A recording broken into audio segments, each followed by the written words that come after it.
ಎಲ್ಲರಿಗೂ ನಮಸ್ಕಾರ. ಶಾಂತ ಯೂಟ್ಯೂಬ್ ಚಾನಲ್ಗೆ ಸ್ವಾಗತ. ನಾನು ಇವತ್ತು ಮೆಂತ್ಯ ಸೊಪ್ಪಿನ ಚಪಾತಿಯನ್ನು ಮಾಡ್ತಾ ಇದ್ದೀನಿ. ಮೆಂತ್ಯ ಸೊಪ್ಪಿನ ಚಪಾತಿಯನ್ನು ಮಾಡಲು ಬೇಕಾಗುವ ಸಾಮಗ್ರಿಗಳು, ಮೊದಲು ನಾನು ಗೋಧಿ ಹಿಟ್ಟನ್ನು ತಗೊಂಡಿದ್ದೀನಿ, ಒಂದು 2.5 ಬೌಲಷ್ಟು. ಆಮೇಲೆ ನಾನು ಇದಕ್ಕೆ ಮೆಂತ್ಯ ಸೊಪ್ಪನ್ನು ಹಾಕ್ತಾ ಇದ್ದೀನಿ.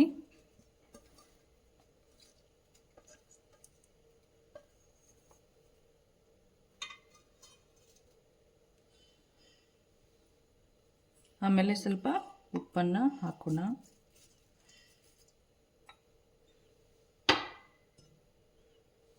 ಸಿಂಪಲ್ಲಾಗಿ 3 ಸಾಮಾನುಗಳಿಂದ ಮೆಂತ್ಯ ಚಪಾತಿಯನ್ನು ಮಾಡ್ಕೊಂಬಿಡ್ಬೋದು.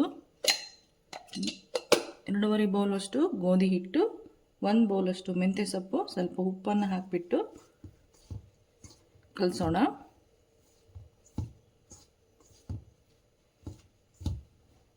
ಸ್ವಲ್ಪ ನೀರು ಹಾಕೋಂತ ಕಲಿಸ್ಬೇಕು. ಚಪಾತಿನ ಹಿಟ್ಟಿನ ಅದಕ್ಕೆ ಕಲಿಸ್ಕೋಬೇಕು.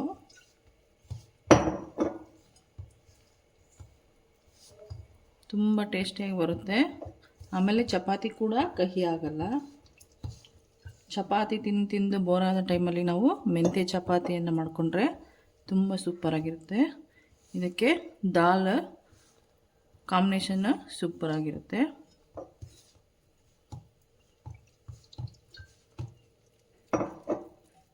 ಇದನ್ನ ನಾನು ಚೆನ್ನಾಗಿ ನಾದ್ಕೊಂಡು ಬರ್ತೀನಿ. ಯಾರೆಲ್ಲೋ ವಿಡಿಯೋವನ್ನು ಹಾಗೆ ನೋಡ್ತಿದ್ದೀರೋ ಸಬ್ಸ್ಕ್ರೈಬ್ ಮಾಡ್ಕೊಳ್ಳಿ. ವಿಡಿಯೋನ ಕೊನೆಯವರೆಗೆ ನೋಡಿ. ನಾನು ಈಗ ನೋಡಿ ಈ ಥರ ನಾದ್ಕೊಂಡಿದ್ದೀನಿ. ಇದಕ್ಕೆ ಸ್ವಲ್ಪ ಎಣ್ಣೆಯನ್ನು ಹಾಕ್ಕೊಂಬಿಟ್ಟು, 2 ಸ್ಪೂನಷ್ಟು ಎಣ್ಣೆ ಹಾಕ್ಕೊಂಬಿಟ್ಟು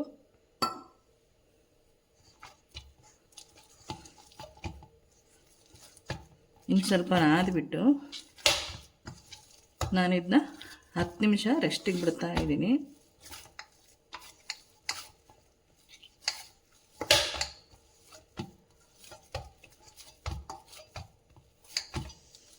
ನೋಡಿ, ಇದನ್ನ ನಾನು 10 ನಿಮಿಷ ರೆಸ್ಟ್ ಬಿಡ್ತಾ ಇದ್ದೀನಿ. ಮೊದಲಿಗೆ ಈಗ ನಾವು ಹಂಚನ್ನು ಚಪಾತಿ ಮಾಡಲಿಕ್ಕೆ ಬಿಸಿ ಮಾಡೋಣ. ಗ್ಯಾಸ್ ಸ್ಟವನ್ನು ಆನ್ ಮಾಡ್ಕೊಂಡಿದ್ದೀನಿ. ಇದು ಬಿಸಿ ಆಗಲಿ. ನೋಡಿ, 10 ನಿಮಿಷ ರೆಸ್ಟ್ ಬಿಟ್ಟಿದ್ವಲ್ಲ, ನೋಡಿ ಈ ಥರ ಸ್ಮೂತಾಗಿ ನೆನ್ಕೊಂಡಿದೆ. ಈಗ ನಾವೀಗ ಚಪಾತಿಯನ್ನು ಮಾಡೋಣ, ಲಟ್ಟಿಸೋಣ.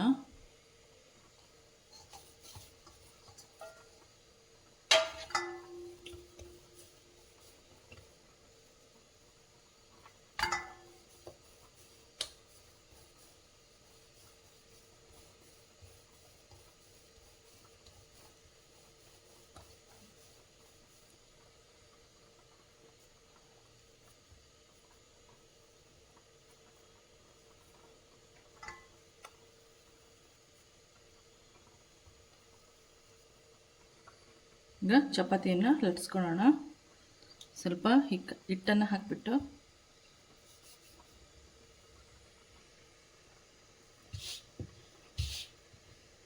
ನೋಡಿ ಈ ಥರ ಮೆಂತ್ಯ ಚಪಾತಿಯನ್ನು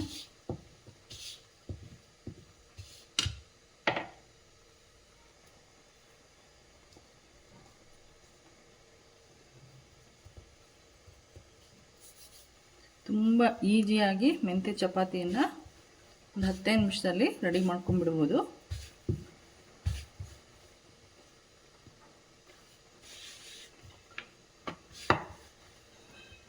ನೋಡಿ, ಈ ಥರ ಚಪಾತಿ ರೆಡಿಯಾಗಿದೆ. ಇದು ನಾವೀಗ ಬೇಯಿಸ್ಕೊಳ್ಳೋಣ. ಹಾಗೆಯೇ ನಾನು ಚಪಾತಿ ಜೋಡಿಗೆ ತಿನ್ನಲು ನಾನು ಮಸೂರ್ ದಾಲನ್ನು ಬೇಯಲು ಇಟ್ಟಿದ್ದೆ. ನಾನೊಂದು ಡಿಟೇಲಾಗಿ ಇನ್ನೊಂದು ವಿಡಿಯೋದಲ್ಲಿ ಮಸೂರ್ ದಾಲ್ ಅಥವಾ ಫ್ರೈಯನ್ನು ಯಾವ ಥರ ಮಾಡೋದಂತಲೂ ಕೊಡ್ತೀನಿ. ಈಗ ನಾನು ಚಪಾತಿಯನ್ನು ಬೇಯಿಸೋಣ. ನೋಡಿ, ಈಗ ಹಂಚನ್ನು ಇಟ್ಕೊಂಡಿದ್ದೆ, ಬಿಸಿ ಆಗಿದೆ.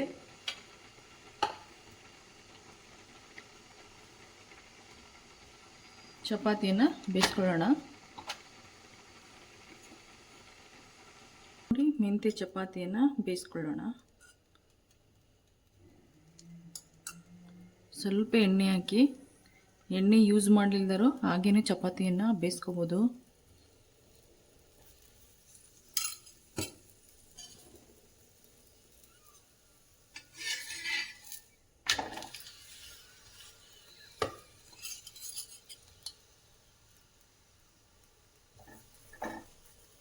ಮಕ್ಕಳಿಗೆ ತುಪ್ಪ ಸ್ವಲ್ಪ ಹಚ್ಕೊಟ್ರೆ ಟೇಸ್ಟ್ ಚೆನ್ನಾಗಿರುತ್ತೆ.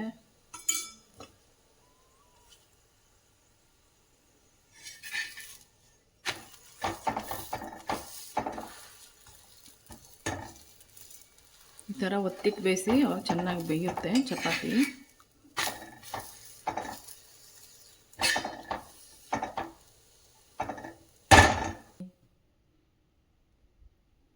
ನೋಡಿ, ಈಗ ಮೆಂತ್ಯ ಚಪಾತಿ ರೆಡಿಯಾಗಿದೆ. ಇದ್ರ ಜೊತೆ ದಾಲ್ ಪಲ್ಯ ಜೊತೆ ಚೆನ್ನಾಗಿರುತ್ತೆ ಲಂಚ್ ಬಾಕ್ಸಿಗೆ. ಇದನ್ನ ಯಾರೆಲ್ಲ ವಿಡಿಯೋನ ಹಾಗೆ ನೋಡ್ತಾ ಇದ್ದೀರೋ ಸಬ್ಸ್ಕ್ರೈಬ್ ಮಾಡ್ಕೊಳ್ಳಿ, ಸಪೋರ್ಟ್ ಮಾಡಿ, ಲೈಕ್ ಮಾಡಿ, ಕಮೆಂಟ್ ಮಾಡಿ. ಮುಂದಿನ ವಿಡಿಯೋದಲ್ಲಿ ಸಿಗೋಣ. ಧನ್ಯವಾದಗಳೊಂದಿಗೆ.